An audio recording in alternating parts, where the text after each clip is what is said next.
Hello दोस्तों, तो कैसे हैं आप सभी लोग? आई होप सभी अच्छे होंगे। तो आज मैंने दिन की शुरुआत करी है ये फ्रिज साफ़ करने से। तो हालाँकि मैं सुबह का थोड़ा बहुत काम कर चुकी हूँ, जैसे कि झाड़ू लग गई है घर में, बच्चों को दूध वगैरह दे दिया है, हाँ, चाय पी ली है। तो मैंने सोचा सबसे पहले मैं आज फ्रिज साफ़ करती हूँ। होता क्या है ना, हम और ज़्यादा काम अपने निपटाते रहते हैं, जैसे कि ब्रेकफ़ास्ट वगैरह कर लिया, उसके बाद क्या होता है थकान-सी होने लगती है, फिर ये काम करने का मन नहीं करता है। तो देखिए क्या है कि फ्रिज तो सभी लोग साफ़ करना जानते हैं कि कैसे फ्रिज साफ़ होता है, क्या-क्या मेथड है साफ़ करने के, वो मैं आपको इसमें कुछ भी नहीं बताने वाली हूँ। लेकिन जो फ्रिज की ये साइड में रबड़ दी होती है, इसको कैसे आपको रिमूव करना है, साफ़ करना है और इसको कैसे वापस से वहीं का वहीं लगाना है। तो ये आज आपको वीडियो में मैं सिखाऊँगी कि किस तरह से, अगर आपने कभी भी नहीं किया है, तो इस तरह से आप कर सकते हैं। एक हाथ से आपको डोर को अच्छे से पकड़ के रखना है और दूसरे हाथ से रबड़ खींचना है। और ये देखिए, आप देख सकते हैं छोटे-छोटे कॉकरोच के बच्चे हैं, जो कि इसमें से रबड़ में से निकल रहे हैं। मुझे पता नहीं था कि इतने इसमें गंदगी होती है। एक्चुअली मैंने इसको लगभग 2 साल हो गए होंगे, उसके बाद मैं रबड़ साफ़ कर रही हूँ। वैसे तो मैं फ्रिज साफ़ करती रहती हूँ, लेकिन रबड़ मैं लगभग 2 साल बाद साफ़ कर रही हूँ। अब ये सारे सामान को मैंने क्या करा, इसके जितने भी पार्टीशन थे, रबड़ थे, इन सबको मैं वॉशिंग एरिया में रख आई हूँ, वहाँ पर मैं बैठकर साफ़ करूँगी। फ़िलहाल मैं अच्छे से पहले इसको क्लीन कर लेती हूँ पूरे फ्रिज को, ताकि इसको सूखने में मदद मिल जाए। और इसको मैंने साफ़ किया है सोडे से और व्हाइट विनेगर से और गर्म पानी से, और इसको अच्छे से साफ़ करके पोंछ के और ऊपर फ़ैन चला दिया है, ताकि ये सूख सके अच्छे से और बाकी मैं काम आगे निपटाती रहूँगी। अब सबसे पहले बच्चे कह रहे थे कि भूख लग रही है, तो उनके लिए आज मैं बना रही हूँ टोमेटो सैंडविच।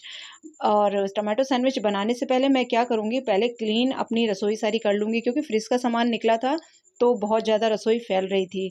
तो सबसे पहले अब क्या करेंगे, टमाटर को मैंने अच्छे से छील लिया था, उन्हें अच्छे से मैश कर लिया, और साथ ही में ना बारीक कटा हुआ इसमें टमाटर डाल दीजिए। टमाटर को पीस के नहीं डालना, आपको बारीक ही काट के डालना है, ताकि जब आप खाएँगे ना, तो इसका जो टमाटर का फ्लेवर है वो बीच-बीच में से आएगा, तो बहुत अच्छा लगता है। और साथ ही में इसमें थोड़ी-सी देखिए काली मिर्च मिला लूँगी, थोड़ा-सा भुना जीरा पाउडर मिला लूँगी, नमक और मिर्च मिला लीजिए, और ये बस ये तैयार हो जाता है इसका मिक्सर। और ब्रेड में लगा के आप इसको अच्छे से सेक सकते हैं, और नहीं तो अगर आप नहीं भी सेकना चाहें ना, तो ये ऐसे भी बहुत अच्छी लगती है। केवल आप इसको फिलिंग करिए ब्रेड के साथ और ऐसे ही खा सकते हैं, चाहे तो आप मेयोनीज़ लगा लीजिए। मैं क्या करती हूँ कि ऐसा कोई एक्स्ट्रा काम जब मैं फैलाती हूँ जिस दिन, तो उस दिन मैं ब्रेकफ़ास्ट को थोड़ा हल्का रख लेती हूँ, ताकि ये काम करने में मुझे आसानी हो। अगर पूरा प्रॉपर ब्रेकफ़ास्ट बनाओ, उसके बाद ये काम करने की हिम्मत नहीं होती है। तो आप लोग भी ऐसे ही करते होंगे, ये तो मुझे पता है, क्योंकि हम सब लेडीज़ ऐसे ही करते हैं कि कोई काम ऐसा फैलाते हैं तो ब्रेकफ़ास्ट थोड़ा-सा हल्का ही रख लेते हैं। तो ये देखिए, बच्चों को अब मैं दे दूँगी और उसके बाद मैं आऊँगी वॉशिंग एरिया में ये सब पहले साफ़ करने, क्योंकि अभी मैं नहाई नहीं हूँ, तो उससे पहले ही मैं साफ़-सफ़ाई कर लेती हूँ, उसके बाद आराम से मैं नहाती हूँ। तो ये देखिए, सबसे पहले मैं क्या करूँगी कि गर्म पानी मैं ले आई हूँ। एक बड़े बर्तन में, बहुत तेज़ गरम भी नहीं है और बहुत हल्का भी नहीं है, ठीक है, अच्छा-सा तेज़ गरम पानी है, और उसमें मैंने थोड़ा-सा सर्फ़ डाल दिया था, और टूथब्रश की मदद से इसको अच्छे से मैंने रगड़ा है। 2-3 बार रगड़ने के बाद ही काफ़ी इसमें मैल निकला है, और ये बिल्कुल साफ़ हो गए थे, और जहाँ-जहाँ पे बिल्कुल ब्लैक से निशान थे ना, वो साफ़ नहीं हुए, लेकिन हाँ, फिर भी क्लीन हो गए थे अच्छे से। तो सबसे पहले क्या करिए, आप एक ब्रश की मदद से इसको अच्छे से रगड़िए। इसके जो अंदर कॉर्नर्स होते हैं ना, साइड-साइड में जो सारे कॉर्नर्स हैं, उनको अच्छे से रगड़िए, तो और ये इसकी गंदगी काफ़ी हद तक साफ़ हो जाएगी। फिर एक बार पानी से धोने के बाद फिर आप वापस से उसको फिर से रगड़ लीजिए, तो बहुत क्लीन हो जाएँगे। और सारे बर्तनों को इस तरह से साफ़ कर लिया, थोड़ी मेहनत तो लगी, लेकिन एंड रिज़ल्ट बहुत अच्छा आया। तो ये देखिए, बिल्कुल अच्छे से मैंने साफ़ करके इसे सुखा दिया है, और यहाँ पर रबड़ भी मैंने सुखा दी है। बाकी के जितने बर्तन हैं, थोड़े बर्तन इसके वॉशिंग मशीन पे मैंने रख के सुखा दिए हैं। अब मैं नहा कर आऊँगी, पूजा करूँगी, और उसके बाद वापस से इसको असेंबल करूँगी। तो इतनी देर में ये सूखेंगे, तो मेरे और बाकी के काम होते रहेंगे। अब सारा काम मोस्टली निपट गया है, और अब इसके जो पार्टीशन थे वो भी सूख गए हैं। अब वापस से इसकी रबड़ लगाना मैं आपको बताती हूँ कि किस तरह से आपको रबड़ लगानी है। तो ये देखिए, ये वाला जो आगे वाला साइड है उसको वहीं रखना है, जिसमें खूब सारी सी लाइन्स बनी होती हैं, और पीछे जो हिस्सा होता है, वो ये वाला हिस्सा, ये आपको पीछे की साइड रखना है। ये थोड़ा उभरा हुआ हिस्सा होता है, तो वो जो लाइन बनी होती है ना फ्रिज के डोर में, उस लाइन में इसको लगाना है, और अच्छे से आपको दबाते हुए जाना है। कई बार आप जगह-जगह से इसको दबाएँगे, तो ये अपने आप ही सेट होता जाएगा। आगे आप वीडियो में देखते जाइए कि किस तरह से मैं इसको दबा दबा कर और इसको सेट कर रही हूँ। बस इसको एक जगह पे एक बार फिक्स कर दीजिए और हाथ से आप जगह-जगह से, चाहे अंगूठे की मदद से या हाथ की मदद से, जैसा भी आपको कंफर्टेबल लगे, इसको जगह-जगह प्रेस करते जाएँगे तो आप देखेंगे कि वो रबड़ अपनी जगह पे आराम से सेट होती जाएगी। बस इसको अच्छे से आपको प्रेस करना है और ये रबड़ अपनी जगह सेट हो जाएगी।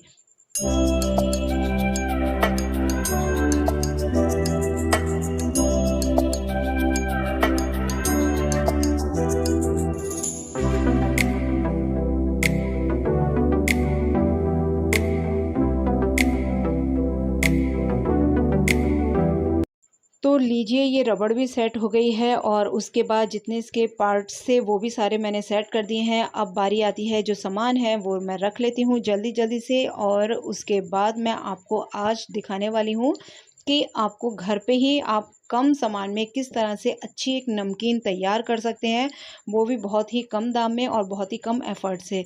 तो पहले मैं अपना फ्रिज चलाकर देख लेती हूँ कि कैसा लग रहा है साफ़ करा हुआ। एक्चुअली हम जिस चीज़ में थोड़ी-सी मेहनत करते हैं ना और उसके बाद जो उसका रिज़ल्ट आता है, तो बहुत ही ज़्यादा खुशी देने वाला होता है।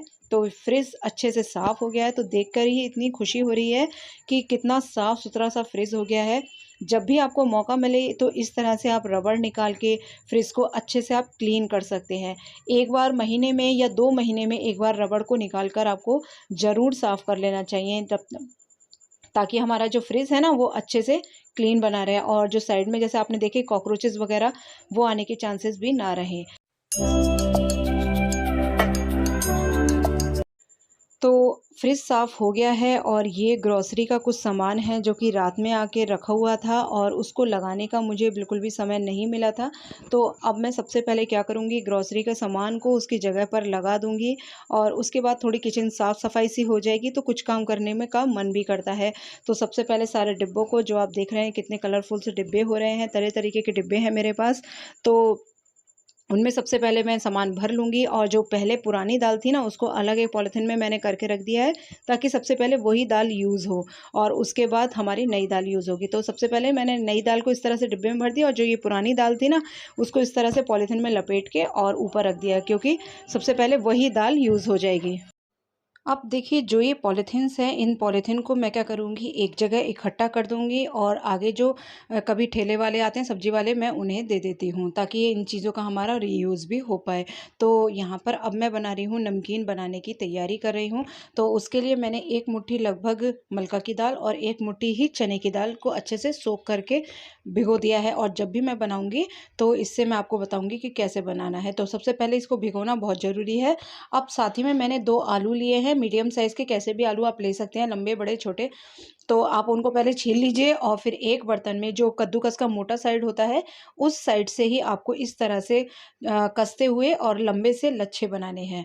तो देखिए, अच्छे से लच्छे जब हमारे ये सारे बन जाएँगे तो मैं क्या करूँगी, इसे लगभग 3 से 4 बार पानी से मैं इसे निकालूँगी, जब तक बिल्कुल साफ़ पानी ना आने लगे। तो ये देखिए, इस तरह से बिल्कुल क्लियर पानी आना चाहिए और जब आपका साफ़ पानी आने लगे तब क्या करना है, एक बर्तन में आपको पानी उबलने रखना है। जब अच्छा सा गरम हो जाए वो पानी, तो ये जो हमने आलू बन कसे थे अपने, उन आलूओं को इसमें डाल देना है और पकाना बिल्कुल भी नहीं है। कम से कम बस 1 से डेढ़ मिनट तक ही आपको इसको इसमें रखना है और हल्का-सा बस हल्के हाथ से इसको चलाना है और उसके बाद आपको एक छलनी में इसको निकाल लेना है, ताकि पानी जो एक्स्ट्रा है वो सारा इसका निकल सके।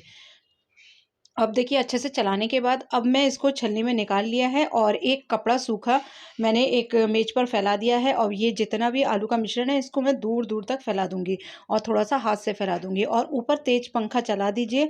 तो 15-20 मिनट या आधे घंटे तक आप ऐसे पड़े रहने दीजिए और ये बिल्कुल सूख जाएगा। इतने देर में ये सब चीज़ें मैंने तैयार की हैं। अब दोपहर के खाने की बारी आ गई थी, तो उसके लिए मैंने सिंपल आज खाना बनाया है, भिंडी बनाई है, रायता है और रोटी है।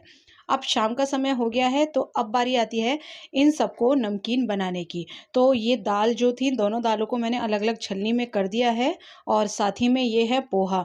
तो इस तरह से पोहा आप ले लीजिए एक कटोरी भर के और उसको ना सबसे पहले छान लीजिए, क्योंकि छानने के बाद पोहा में से जो इम्प्योरिटीज़ होती हैं, जो गंदगी वगैरह नीचे धूल-मिट्टी होती है, वो निकल जाती है। बाकी पोहा तो देखिए साफ़ ही होता है और ये देखिए आलू के लच्छे भी एकदम सूख चुके हैं और इसको भी मैंने एक प्लेट में रख दिया। अब एक-एक करके इसको तलेंगे। लेंगे। तो देखिए सबसे पहले मैं क्या तल रही हूँ, पोहा को तल रही हूँ और एक छलनी में इस तरह से इसको रख लीजिए और देखिए मैं क्या बता रही हूँ आपको कि ऑयल जो है वो बहुत कम है कढ़ाई में। तो इस तरह से मैंने क्या करा, होल्डर की मदद से कढ़ाई को थोड़ा टेढ़ा कर लिया और ये छलनी इसके अंदर आराम से आ गई। वैसे छलनी तो आ रही थी लेकिन जो ऑयल है, ऑयल को वो अच्छे से टच नहीं कर पा रही थी। तो इस तरह से पोहे को जब तक पोहा डालते एकदम फूल जाएगा, फुलाने के बाद इसको अलग आप टिश्यू पेपर पे रख लीजिए और उसके बाद थोड़ी-सी मूँगफली ली है मैंने, लगभग 1 मुट्ठी मूँगफली ली है, उसको भी इसी तरह से अच्छे से आप क्रिस्पी होने तक इसको पका लीजिए और इसको भी हम टिश्यू पेपर पे पलट देंगे। अब साथ ही में जब ये इसको पलट देंगे तो उसके बाद ही हम अब सारी दालों को, जो भी हमने दालें भिगोई हैं, जैसे मलका की दाल है, चने की दाल है, इनको भी अलग-अलग हम क्या करेंगे, पहले तल लेंगे अच्छे से और उसके बाद उनको भी हम टिश्यू पेपर पे पलट देंगे। तो मलका की दाल को आप इस तरह से बिल्कुल तेज़ एकदम गरम तेल में आप इसको तलिएगा तो बहुत अच्छे एकदम आपके जो दाल है बिल्कुल क्रिस्पी रहेगी, नहीं तो वो बहुत, अगर आप हल्के तेल में करेंगे ना तो सारा तेल पी लेगी और वो सौगी सी हो जाएगी। इसी तरह चने की दाल है, उसको भी आप तेल जो है आपका तेज़ होना चाहिए और उसके बाद इसको भी इसमें टिश्यू पेपर पे हम पलट देंगे। अब लास्ट में बारी आती है आलू के लच्छे की, तो आलू के लच्छे को आपको हाथ से थोड़ा-थोड़ा करके फैलाना है और आलू के लच्छे के लिए तो आपको विशेष तौर पे ध्यान रखना है कि जो तेल है आपका बहुत ही ज़्यादा तेज़ गरम होना चाहिए। नहीं तो अगर हल्का भी गरम रहेगा, वो कम गरम रहेगा, तो क्या होगा, आपका जो आलू फिर क्या करेंगे, वो अपने अंदर ऑयल को सारे को एब्ज़ॉर्ब कर लेंगे और आपकी जो नमकीन है वो बहुत ज़्यादा तेलीय सी बनेगी। तो इसलिए इस बात का ध्यान रखिएगा कि ऑयल जो है वो अच्छा-सा गरम होना चाहिए और इसको भी हम टिश्यू पेपर पे पलट लेंगे और अब उसके बाद बारी आती है करी पत्ता की, तो 7 से 8 करी पत्ता लेंगे और उसको भी इस तरह से अच्छे से तल लेंगे।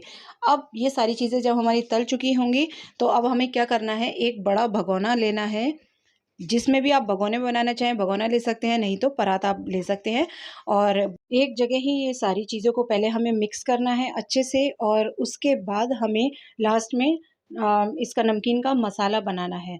तो देखिए मेरे पास क्या था, नमकीन का बाज़ार का मसाला था तो वो मैंने ऐड किया है। अगर आपके पास बाज़ार का नमकीन मसाला ना हो तो उसकी जगह आप भुना जीरा पाउडर, काला नमक और चाट मसाला मिला सकते हैं और साथ ही में सबसे पहले मैंने थोड़ा-सा नमक मिलाया है और उसी के साथ ये बाज़ार का मेरे पास नमकीन का मसाला है।